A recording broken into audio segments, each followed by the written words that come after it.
And we are back, Minnesota Score Radio, your Twins ticket. Wally and Eric with you. Thanks for joining us.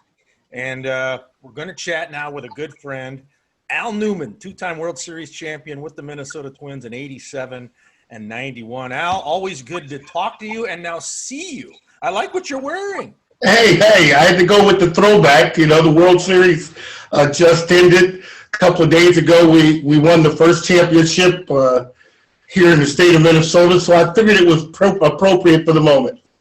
Al, you and all those other guys on that 91 team are legends. I did the math the other night. Since 91, when you're talking NHL, NBA, MLB, NFL, and Major League Soccer, no Minnesota team has even competed for a championship.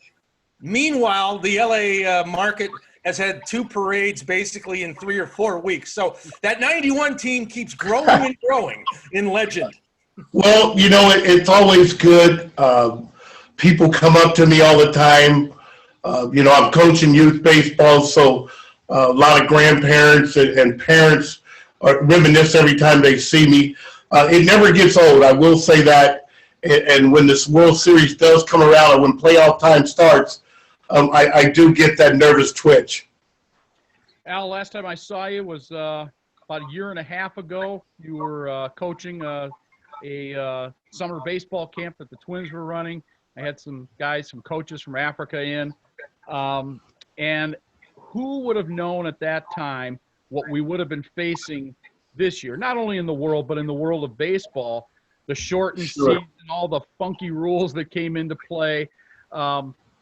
Let me ask you this. Of all those rules, the goofball rules that they brought in this year, and I use the word goofball because I'm not sure I liked any of them, but of all the things that came in this year, which one do you think, or which ones do you think might stick?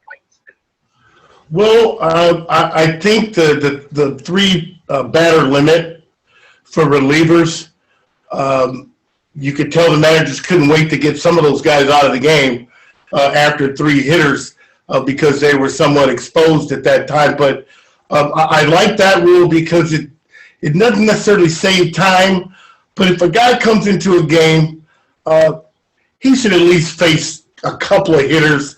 It's enough pressure coming in just being a relief pitcher, but to not be able to get your feet wet. As a manager, I always feel bad when I bring a guy into a game with the bases loaded, or runners at first and second and nobody out, and then I tell him do the best you can. So I think it eased the minds of relievers somewhat. Do you like, or do you care for at all that extra inning thing? I think that might be the one, the strangest of them all, but I think that might be the one that sticks around because it seems like the players and management too, because they don't want to wear out their pitching staff, might be in favor of that one, putting the guy at second base to start the extra inning. I do like that. You know, that's prevalent in youth baseball. But I will say this. It gets the game over. It forces us as former players and managers to recognize the skill of the game. Move a guy over. Scoring from third base with less than 2 outs. That part of the game has been missing here for the last 3-4 years, and strikeouts have gone up tremendously. So, yes, that's probably the one that'll stick, Wally, because not only does it force you to execute, and when you don't, it's stapled on that game. For that particular game, your lack of execution costs you a W. All right, Al, in 91, that Game 7, it's iconic. You know, Jack Morris went the duration into extra innings, classic matchup with John Smoltz. Twins win the World Series. What about what Kevin Cash did the other night for Tampa Bay? Blake Snell is dealing. I mean, the Dodgers could not touch him, and the analytics said, well, when he gets to the third round of hitters, seeing Mookie Betts again and those guys, that he's not going to have the same success. But Kevin Cash is getting barbecued for taking Snell out. I say you got to go with the moment. It's Game 6. You got to win to survive. What do you think? Well, in your answer there, did you say you would have taken him out or you would not have taken him out? I keep him in. Yes. He's just like I would have kept in Jose Barrios and Kenta Maeda when the Twins played Houston. Exactly. It comes from Tampa, doesn't it? It's all that Tampa thinking. And Rocco's got that same thinking. Yes, he does. And it did touch a nerve. As a player, I'm sure at that point in time, you talk about Jack Morris and the determination to get through it. I just about fell out of my chair. It reminded me of 1987 when the Atlanta Braves brought in Charlie Leibrandt. It was, to me, it was the same scenario. My thoughts on the bench, oh my gosh, they're bringing in Charlie Leibrandt? You get a sigh of relief as a position player, as a hitter, and it does change the momentum at that point in time. You felt it, I felt it, and we're not even on the field. So you know what the players had to think. What a relief. I get a new guy coming in. This guy's been stymieing us for 5.5 innings. Yeah, and Eric mentioned Jose Barrios.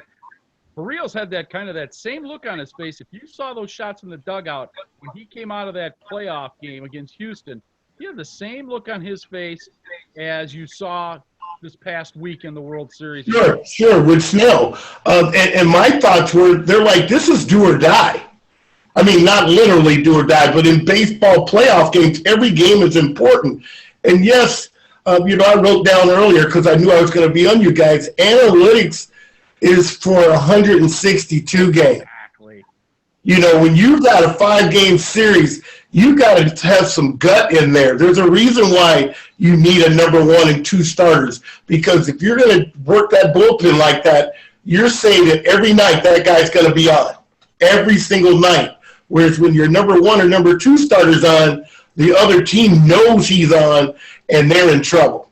Yeah, you're exactly right, Al, and that's what I was thinking. Hey, it's Game 6. You have to win to get to a Game 7.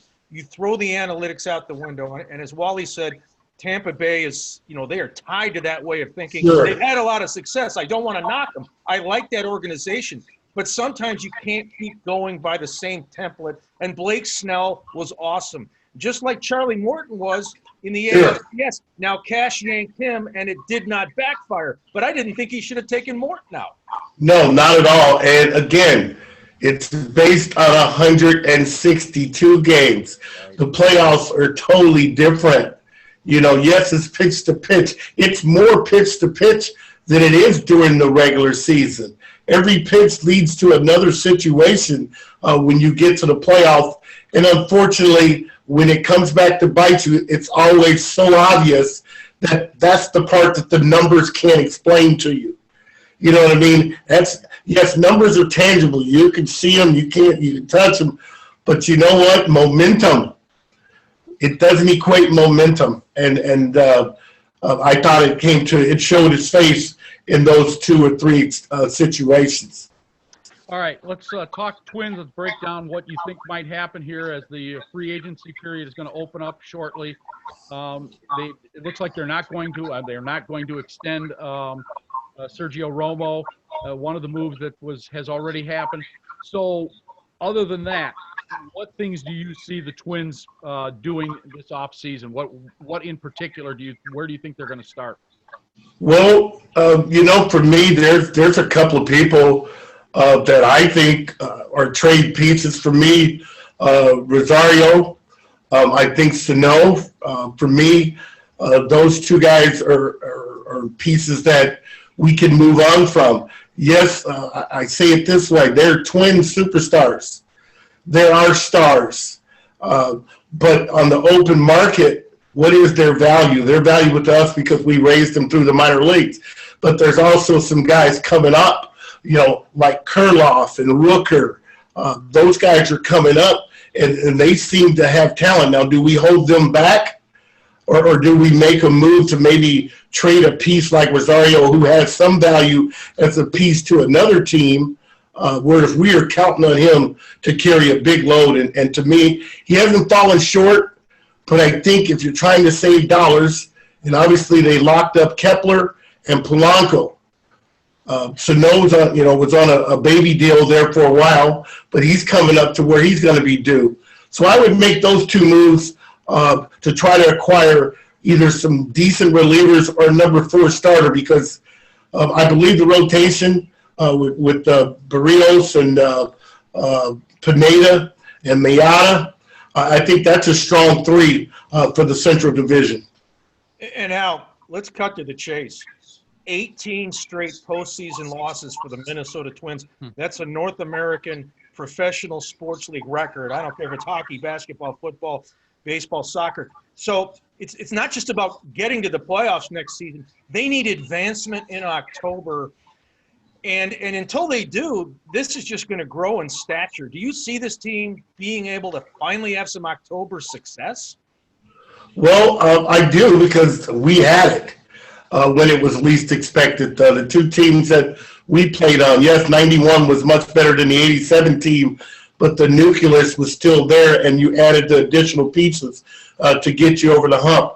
With this group, they've got to make their own way. I think with this new wave of playing the game, there's a lot of meat left on the bone with this team thus far. There's situations where in the playoffs, you have to move a runner over. You have to change your approach with two strikes. Every year, when we get to this point in the season, the championships, they talk about teams being a contact-oriented team. The Dodgers, Houston, they put the ball in play. So, unfortunately, a 162-game schedule is totally different than when every game is do or die, and that's the problem the Twins have been running into here lately. But I think the moves have to be made to be more contact-oriented. Nelson Cruz going to play again for the Minnesota Twins? You know what? He's got a market out there. Yep. He gave us a pretty good deal for the last 2 years. I think he loves it here, the culture here in Minnesota. But he does have value. And that might be another ticket that might be too high for the Twins to contend with. And again, there you go. There's Sano, a swing and miss guy who's a DH first baseman. But yet Donaldson at third base is getting up there in age and has these injuries that might force him to go to first base, because that's a long-term contract. Yeah, and Josh Donaldson, Byron Buxton, I would have, a one-word piece of advice: durability. We just haven't seen it out of them. Sure, exactly. Yeah. All right, Al, we're going to let you go. I know you have another Zoom meeting. Real quickly, are you locked in on your Super Bowl champion Kansas City Chiefs? I know you love them. Oh, yes, I'm definitely a Chiefs fan. I went back there a couple of weeks ago, and I picked up the championship champagne bottles and everything. So I'm ready to go for another year. All right, way to go. All right, All right, Al, thanks for joining us. Thank you. Yeah, Al Newman, a great baseball ambassador, played with the Twins. Wally also was a manager, a broadcaster, does so much for youth sports. Joining us here on Minnesota Score Radio, your Twins ticket.